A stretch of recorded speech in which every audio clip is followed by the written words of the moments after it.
Assalamualaikum warahmatullahi wabarakatuh. Di sini kami akan membuat podcast tentang psikologi saksi dalam pembuktian di pengadilan. Ini saya Indrawati Lapele dan saya Muhammad Sofyan Amako. Tanpa berlama-lama kita akan membacakan materi kami. Yang pertama-tama, apa sih psikologis dan pembuktian? Psikologis yaitu segala hal yang berhubungan dengan pikiran, perasaan, emosi, motivasi, kepribadian, dan perilaku manusia. Sedangkan pembuktian merupakan tahap yang sangat penting untuk menentukan benar atau tidaknya suatu peristiwa hukum. Tujuan pembuktian meliputi 1. Menemukan kebenaran material, 2. Memberikan kepastian hukum, dan 3. Menjamin keadilan bagi para pihak. Aspek psikologis saksi yaitu ada persepsi, perhatian, ingatan, emosi, motivasi, kepribadian. Lanjut. Faktor-faktor yang memengaruhi keterangan saksi ada 2 faktor, yaitu yang pertama faktor internal dan yang kedua itu faktor eksternal. Faktor internal itu meliputi usia, tingkat kecerdasan, tingkat kesehatan mental, tingkat pendidikan, dan pengalaman hidup. Sedangkan faktor eksternal meliputi situasi saat kejadian, kondisi pencahayaan, jarak pengamatan, tekanan sosial, dan pengaruh media. Pengaruh trauma terhadap saksi. Trauma dapat menghambat kemampuan saksi dalam mengingat dan menjelaskan peristiwa secara runtut. Gejala trauma meliputi ketakutan berlebihan, kecemasan, gangguan hidup, jelas balik peristiwa atau flashback, dan kesulitan berkonsentrasi. Tekanan sosial dan psikologis dalam persidangan. Beberapa sumber tekanan antara lain: 1. Tatapan publik, 2. Pernyataan agresif, 3. Ancaman dari pihak tertentu, 4. Ketakutan terhadap balas dendam, dan 5. Tekanan media. Tekanan tersebut dapat menyebabkan saksi mengalami kecemasan sehingga memengaruhi kualitas keterangannya.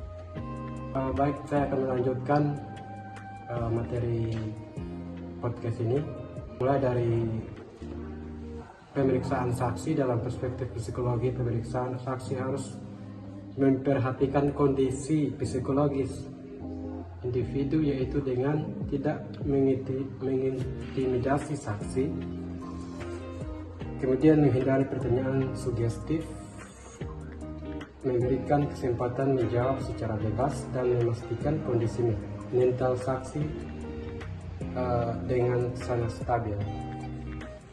Next, perlindungan psikologis terhadap saksi. Perlindungan psikologis bertujuan menjaga kesehatan mental saksi selama proses hukum berlangsung. Lanjut, peran psikologis forensik. Ada 4 poin. Yang pertama, menilai kompetensi saksi, mengidentifikasi trauma, mengevaluasi kredibilitas, membantu proses wawancara, dan kemudian memberikan keterangan ahli di pengadilan. Lanjut, tantangan dan permasalahan saksi di pengadilan. Yang pertama, kesaksian palsu. Kedua, intimidasi saksi. Yang ketiga, trauma berat. Dan keempat, distorsi memori. Dan kemudian yang kelima adalah pengaruh media sosial. Permasalahan tersebut menunjukkan pentingnya pendekatan psikologis dalam proses pembuktian. Kemudian hubungan psikologis dan pembuktian. Informasi yang diperoleh dari saksi sangat bergantung pada kemampuan individu dalam mengingat. Dengan demikian, penilaian terhadap alat bukti saksi tidak cukup dilakukan secara normatif, tetapi juga harus mempertimbangkan aspek psikologis. Kemudian implikasi kesalahan psikologis terhadap putusan hakim dapat menyebabkan salah satu identifikasi pelaku, kesaksian tidak akurat, putusan yang keliru, terjadinya salah hukum. Karena itu hakim harus berhati-hati dalam menilai keterangan saksi.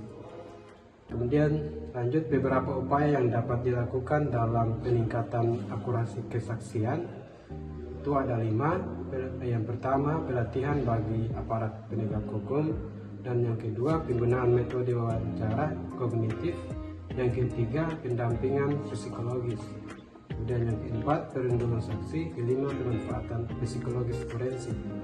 Jadi upaya tersebut dapat meningkatkan kualitas proses pembuktian dan memperkuat pencarian kebenaran material.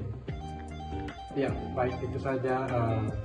Sekian dari penyampaian materinya. Ini kami pamit undur diri. Wassalamualaikum warahmatullahi wabarakatuh. I just had to let you know you're